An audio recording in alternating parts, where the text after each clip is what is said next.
Hi, welcome back to the Political Beat. I'm Pat, this is Chip. We cover City Hall here in London, Ontario, Canada for the London Free Press and lfpress.com. And this week, Chip, I don't know, not a ton of stuff going on. I mean, there's lots of little things, but nothing, you know what I mean, really jumping out. Wouldn't it be good to be covering Toronto City Hall right now, Patrick? Oh man, it'd be brutal. That'd be a mob.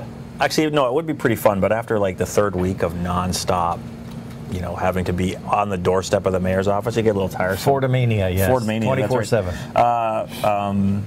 Let's talk about the London Hydro lands and the future thereof. This is one of City Council's top 5 priorities for job creation, is the notion that where the London Hydro headquarters are, that's right at Rideout and Horton. How many times are we going to have to ask you that cross street? Rideout and Horton, that they would somehow redevelop that land and turn it into sort of a mixed-use commercial, residential redevelopment, hundreds of residences, likely condos, really turn the city's waterfront into something great akin to what they have in San Antonio. But it's one thing to have a dream, it's another thing to have a fantasy, and I'm not sure where this idea falls exactly, but it is getting a little more complicated. Well, the company that the city has looking into it is called Kilmer Brownfield. And brownfield is the key word here. This is a company that remediates dirty sites that are contaminated and turns them into something valuable and wonderful. And a number of cities, I think Guelph is one of them, they've done it. And this is a real company. Like, this is the real company. Deal, The guy who's owns the Maple Leafs. Owns the Maple Leafs is behind this company, and they've got a good track record. However, they're looking at the site, that the London Hydro lands right along the Thames there, and quite frankly, that is a very dirty brownfield site. And we understand that once they peel off the asphalt off the parking lot, they may find a witch's brew of all sorts of things. So we don't know yet how far into it Kilmer Brownfield is in terms of the city is doing a study to get a sense of that, right? Yeah, they're trying to get a sense of it. And quite frankly, I hate to keep saying quite frankly, but it's, I think there's going to be some eye-opening revelations once they dig into it. And I think also very interesting, which had not occurred to me until yesterday, and we had a story in today about this, Labatt, which is located right next door, they are keeping a close watch on this, and they're, you know, very cordial and very cooperative so far, but it's fairly clear that Labatt has some concerns about how their factory, lots of truck traffic, lots of noise, I'm sure there's some odor issues.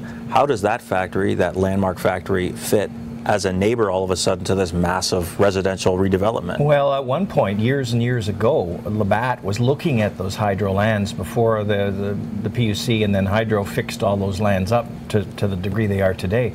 Labatt was actually thinking of expanding its property to the west, and the city was trying to facilitate that. Now, those plans never went anywhere, but yes, a very interested neighbor right next door to what's going on there on a rather dirty site is Labatt, and yeah, I would, if I were them, I'd be very concerned as well. And that's actually Labatt's largest factory in all of Canada, which I guess I didn't know. That surprises me, but that's a big one.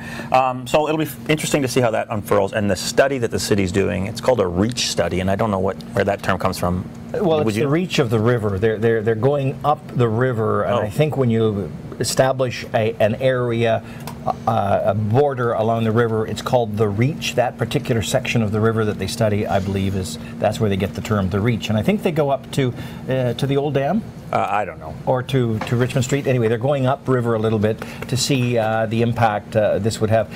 The London Hydro lands and the building are all in the Thames River floodplain. Also an issue, yes. And oftentimes the Upper Thames River Conservation Authority does not allow development in the floodplain.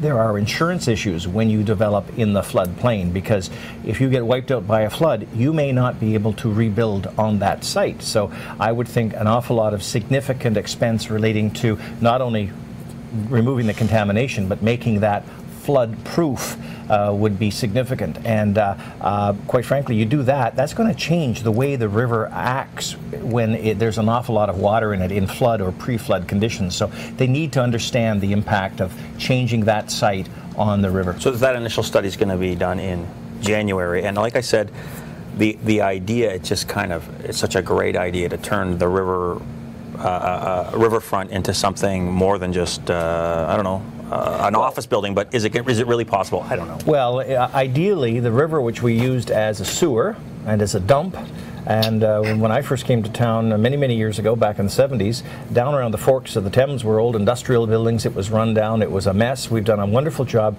fixing up the Thames River and turning our focus around, focusing more on the river as an asset rather than as a sewer. And hopefully this thing can go ahead and this thing will accomplish that. I still wouldn't go swimming in it, I can tell you that. No, but, no. Let's talk about the bridge. How about showering in the Jet D'eau? Would you like to do that? That's apparently that seems recycled river water. Maybe at like 3 a.m. on a Friday or something. Yeah. Bridge too soon. Let's talk about that. Go ahead and, and explain people the story you did. That was a very interesting situation. We have Richmond Street North is a major artery coming and entering and leaving the city. And there are two bridges there just north of the university. One's called East Bruffs Bridge and one's called West Bruffs Bridge. West Bruffs Bridge was shut down beginning in late April or in May for structural repairs, for cleaning, for replacement of the sidewalk, et cetera, et cetera. And anyway, that work has just been completed in the last few days. The bridge is open, ready to go, but nobody can go on it because there's still work going on among its neighbors. Just to the north, a new medical building at Western needs to put a median in the roadway. Why they didn't do that while the bridge was closed, I don't know. To the south, there's this new huge building, I think it's 17 or 19 stories, the Lux building, 300 units. They don't have enough room on their site for their equipment, so that they have shut down the two lanes, southbound lanes, and all the traffic is going into, so 4 lanes are reduced to 2. Anyway, that median is going to be another 2 to 3 weeks needed to do that. And after that, then they may be able to open the bridge. And then as soon as you open the bridge, you're still down to this construction to avoid this new apartment building until the middle of January. Usually construction projects like this and those orange cones are gone because in the winter you can't plow around them. It's really, really difficult. So bottom line here is that we have major disruption of a north-south artery that's going to continue until January 15th, and the bridge that people, it's all spiffed up, looks great. People can't drive on it. And nobody can use it. So I guess, I don't know if there's a lesson there or a sort of cautionary tale for the larger city, or if that's just sort of a one-spot kind of unfortunate tale, I suppose. One would hope there would have been better coordination. I have no idea why the median hasn't been done. We could have the bridge open if that had been done just north of the bridge. But where's the coordination going on here? Now, the developer has to pay an occupancy fee when they are occupying city streets to do their job. So they're paying something. We don't know how much it is, but it's a major disruption for you know, I live in the north end, and going north and south, it's very difficult. A lot of traffic. I don't spend nearly as much time in Tony, North London as you do, Well, Chip. I was thinking of the mayor. I was thinking of the mayor on his trip to Arva and back into the city. He'd be facing this every day. Nor am I allowed into your gated community. It's not a gated community, but we wouldn't allow you in anyway. I was up there covering a story, and it is it's just a nightmare. It's a mess. It's a total mess. Anyway. And the poor mayor has to navigate it every day. Doesn't he take, I thought he took Adelaide. Anyway, I don't know. Okay. I think a lot of people are taking Adelaide right now. Speaking of the mayor, let's have a quick update on... that was a nice segue. The state. Thank you. We're semi-professional. Yeah, we're getting professional here. Let's do a quick update on the state of the criminal case against Mayor Joe Fontana. Well, there was his case was discussed, mentioned at assignment court this week, which is it's an administrative court where they try to establish whether they're ready to go for trial, and if they're ready to go for trial, to set a trial date. They actually set a pre-trial, which is coming up sometime in the next few weeks, which will narrow the issues and help them get a better understanding about how long they're going to need for the trial. Fontana's lawyer, Gord Cudmore, says he's hopeful that they can have a trial early in the new year.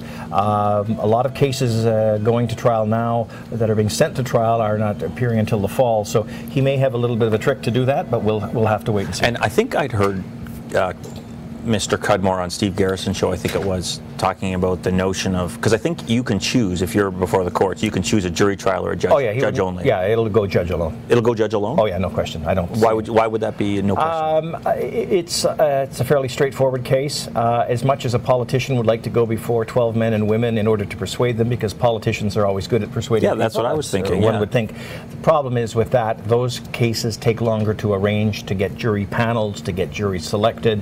They tend to take longer. So one of the ways to speed this up is to go judge alone. And it may be once they've had the pre-trial, they'll know better. But Cudmore is saying, yeah, he's doubtful. While the option is still there for a jury, he's doubtful he'll go that way.